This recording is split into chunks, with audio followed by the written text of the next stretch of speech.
I'm Nan Simonson. I'm a health and wellness coach with a lifestyle medical practice. And yes, I believe that we are what we eat, but as with the other aspects, pillars of lifestyle medicine, we are how we move. We are who we hang with, meaning community. We are how we de-stress, and we are how we prioritize sleep as well as what we eat. Well, today I'm going to show you one of my comfort foods. I'm going to need it for dinner, so I'm doing this kind of fast. This is an Indian dish. It's dal. Dal is cooked legumes, and I'm using split lentils, yellow split lentils, which is called Moong Dal. There's yellow split peas. You could do that. I love to use the lentils. They're even higher in protein. And this is organic. I prefer all of my grains to be organic because they can really be heavily sprayed.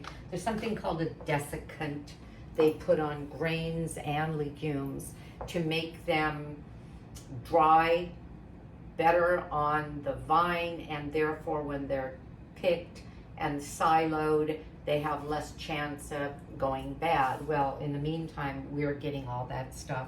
So I'm starting with a pan, and I am half again my recipe. In other words, I'm giving you a lot. You're going to be getting about 12 cups. Well, let's say servings for 12 of this dal.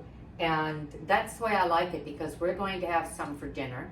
I'll put some in the refrigerator for 5 days from now, but I also want some in my freezer because I don't like spending this time again and again when I could have spent it once. So I soaked the dal for several hours. And normally you don't soak lentils to cook them, but if you want them to be this creamy, lovely, kind of a mash of lentils in a dal, then you do that. And this is going to be a spinach dal. There's tomato in it and spinach, and you'll see. I'll be doing it in steps. So I already heated the pan just to get things going, and I'm gonna put it higher, get these out of here.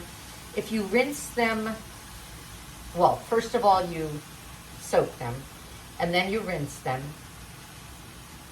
and then you drain them. What I was going to say is if you drain them too far ahead and they just sit, they sort of glue, each grain sort of glues itself to other grains, so that's not a great idea. Just rinse it and then use it right away. All right, I'm adding to this 3 cups of soaked yellow lentils. This was 3 cups of the organic Moong Dal, or you can call it split yellow lentils. I'm adding to that 6 cups of water. I want this to be really thick, and it's going to be.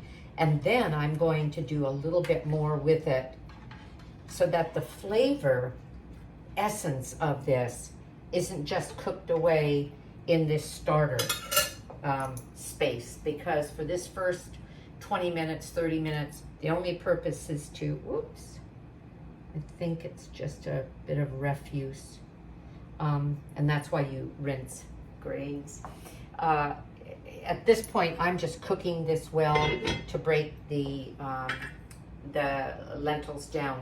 And they're going to be brought to a boil, then I'll sort of crack the lid. In other words, let steam out, some steam out, and have them on a simmer for about 20-30 minutes. I'll get back to you in just a bit. I'll probably move this to another area of my stove because I'm going to be doing something called tempering. And that is when you toast your spices, a very Middle Eastern, Indian, Eastern Indian kind of a way of getting flavor out of spices, and I'll show you what spices I'm using. And then I'll lightly saute, but not with the kind of oil that most people use for sauteing. I use a lot of broth, and then we'll mix the whole thing together, and I'm gonna have a great soup tonight. Again, my comfort soup. Okay, I'll be back to you. Hi. It only took a couple of minutes for this to come to a boil, but I'm about to do something, and I thought I would share this technique with you. When you cook beans, legumes, sometimes grains, and you're bringing them to a boil to then cook them further, quite often you'll get this debris. Some people call it scum. Fine scum. In other words, it's a lot of the starches coming up. And rather than, and I could stir it in if I don't want to. So this is a handy tool. It's called a skimmer. And you run it along the top. And you take the debris, the foam, let's call it foam. Foam is a good word. And if you have this and you're doing this, it's just a nice thing to do. To, I'm going to say give it a bit of a cleaner flavor. Okay, now you can see this is beginning to cook. And I'm going to cover it, move it over because I'm going to show you the tempering and then a saute that we're going to mix into this, actually mix this into another bowl. So I'll get back to you in just a bit. Okay, now we're getting to the good stuff. The lentils have become a bit of a mash, and you're going to see that in a minute. But I have the pan hot.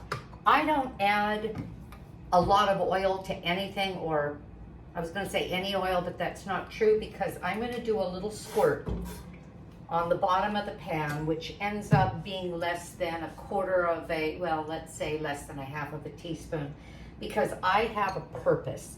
And in Indian food, in a lot of the, again, Mediterranean, Middle Eastern cuisines, actually a lot of cuisines, spices are tempered. And that is that they are, well, for example, I have black mustard seed. You could make this without any of these spices and have a lovely, just kind of a simple lentil stew and add some conventional spices. I love the flavors of the Indian food.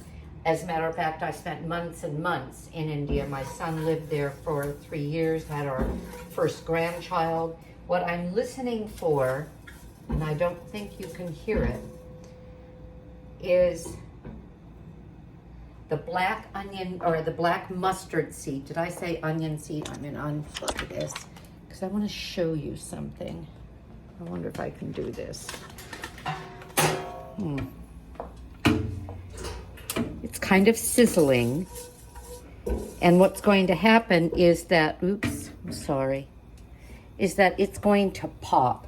Now I'm adding, there it is, it's starting to pop. I'm adding cumin seed, which is also popping. What's happening is they're simply toasting. Let me make sure you can see. I'm going to add some turmeric. I'm adding something called hing, which is asafoetida, and now I've got to add a little bit of water because they're starting to burn. Now I'm going to pull you away, but I wanted to show you this part of the process. The flavor now is very intense because the spices have been toasted. I'm going to throw in some onion to keep them from continuing to brown. There's enough moisture in the onion that the spices now, instead of using tablespoons and tablespoons of oil, which you'll quite often see in a lot of recipes, I used that one squirt. I could have done without it, but then I would have put the onion in first. And so you could do the same thing. Put the onion in first, then put the spices, and they're going to brown, but with a little less, let's say a little less intensity. I'm also adding garlic I'm adding roasted garlic because I keep roasted garlic in the freezer. I roast a pound and a half of garlic that I get from Costco, and I follow the recommendations of Tammy of Nutmeg Notebook. And after it's been roasted, I put it into little cubes, ice cube cubes that hold 2 tablespoons. It's a product called Tovolo, and they pop them out, and so I have little baggies of these little cubes of pressed together 15, 18 roasted garlics. And did you see how pasty that was? It's sweeter than most. I'm going to put a little bit more water in. Sweeter than most, well, than raw garlic for sure. Okay, now, this is what we're doing. We've toasted things. We're intensifying flavors. I'm putting in some chopped tomato. That was onion. And I'm going to let all of these cook together.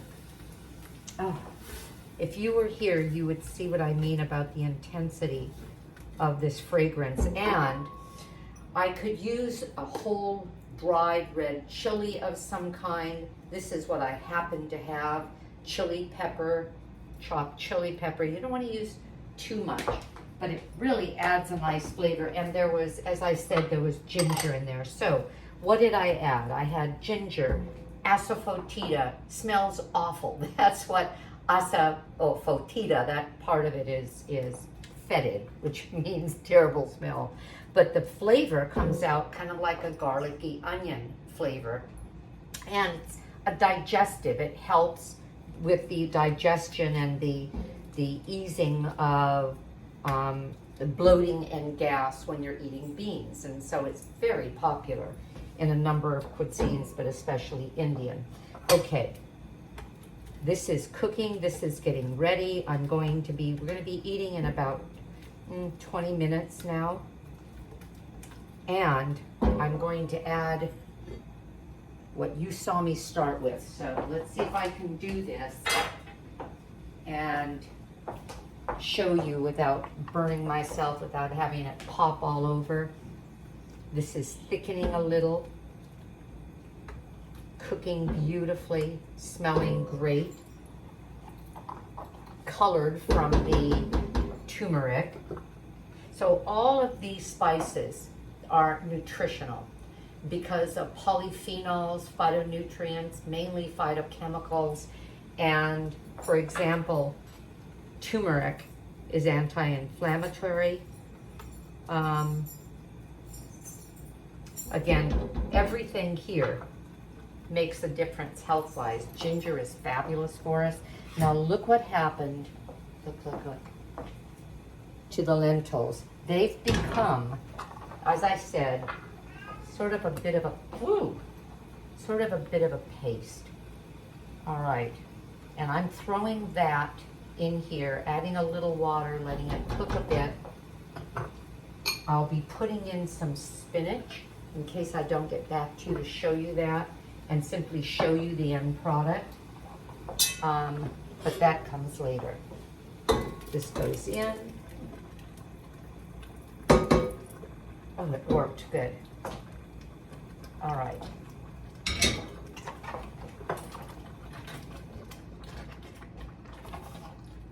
This is going to be so delicious. What a meal. We have spinach, and so I've got some greens in here. I'm making some additional greens, some steamed broccoli. All right. Add some water.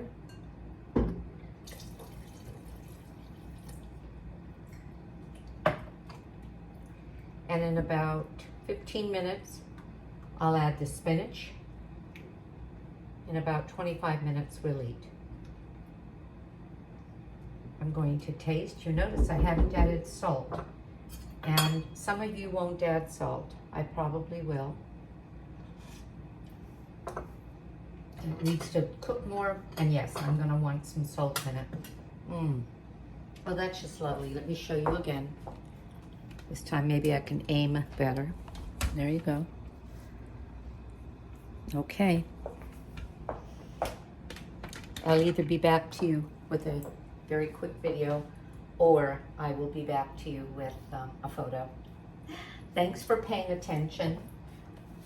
I wrote Aging Powerfully, all about the pillars of lifestyle medicine and a little bit of the challenges that could have taken me down, but instead made me stronger, made me embrace lifestyle as medicine, and at 73, I feel like I'm aging backwards. We'll talk to you soon. Hope to see you again. Subscribe, give me a thumbs up, and have a great day, because I know I'm going to.